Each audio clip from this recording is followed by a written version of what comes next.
ನೋಡಿ, ರೈತರಿಗೆ ನಾವು ಯಾಕೆ ಯೂರಿಯಾ ಆಗಿರ್ಬೋದು, DAP ಆಗಿರ್ಬೋದು ಅಥವಾ ಕೆಮಿಕಲ್ ಗೊಬ್ಬರಗಳನ್ನ ಬಳಸಬೇಡಿ ಅಂತ ಹೇಳ್ತೀವಿ ಅಂದ್ರೆ, ಎರೆಹುಳುನ ರೈತ ಮಿತ್ರ ಅಂತಾರೆ. ನಾನು ನಿಮ್ಗೆ ಜಸ್ಟ್ ಒಂದು ಸ್ವಲ್ಪ ಯೂರಿಯಾನ ಹಾಕಿ ತೋರಿಸ್ತೀನಿ ಯಾವ ರೀತಿ ಆಗುತ್ತೆ ಅಂತ ನೋಡಿ.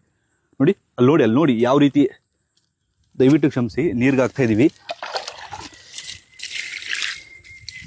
ಸೊ ಇಷ್ಟು ಇಂಪ್ಯಾಕ್ಟ್ ಅನ್ನೋದು ಇರುತ್ತೆ. ಯೂರಿಯಾ ಆಗಿರ್ಬೋದು, DAP ಆಗಿದ್ರೆ ಮಣ್ಣಿನ ಫಲವತ್ತತೆ ಅನ್ನೋದು ಕಂಪ್ಲೀಟ್ಲಿ ಆಡ್ ಆಗ್ತಿರುತ್ತೆ. ಭೂಮಿ ಅನ್ನೋದಕ್ಕಿಂತ ನೀವು ಒಂದು ಕೆಮಿಕಲ್ ಫ್ಯಾಕ್ಟ್ರಿನ ಮಾಡ್ತಿರ್ತೀರಾ. ಅದೇ ಎರೆಹುಳುಗಳಿಗೆ ಆರ್ಗ್ಯಾನಿಕ್ ಗೊಬ್ಬರವನ್ನು ಹಾಕ್ತಿದೀವಿ. ನೋಡಿ ನೋಡಿ ಏನಾದ್ರೂ ಚೇಂಜಸ್ ಆಯ್ತಾ? ನಾರ್ಮಲ್ ಆಗೇ ಇದಾವೆ. ಆವಾಗಲೇ ಏನಾಯ್ತು ಹೇಳಿ, ನೋಡಿ ಓಡಾಡ್ಕೊಂಡಿದ್ದಾವೆ.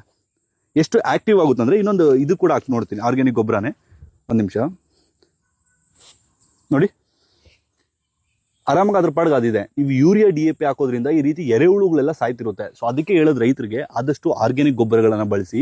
ನೀವೇ ಮನೆಯಲ್ಲಿ ತಿಪ್ಪೆ ಗೊಬ್ಬರ ಆಗಿರ್ಬೋದು, ಎರೆಹುಳು ಗೊಬ್ಬರ ಆಗಿರ್ಬೋದು, ಅಥವಾ ಕೋಳಿ ಗೊಬ್ಬರ ಆಗಿರ್ಬೋದು, ನೋಡಿ ಈಗಲೂ ಕೂಡ ಆಕ್ಟಿವ್ ಆಗೇ ಇದಾವೆ. ನೀವು ನೋಡಿ ಆ ಮಣ್ಣು ಇದ್ರೊಳಗಡೆ ಹೋಗ್ತಾ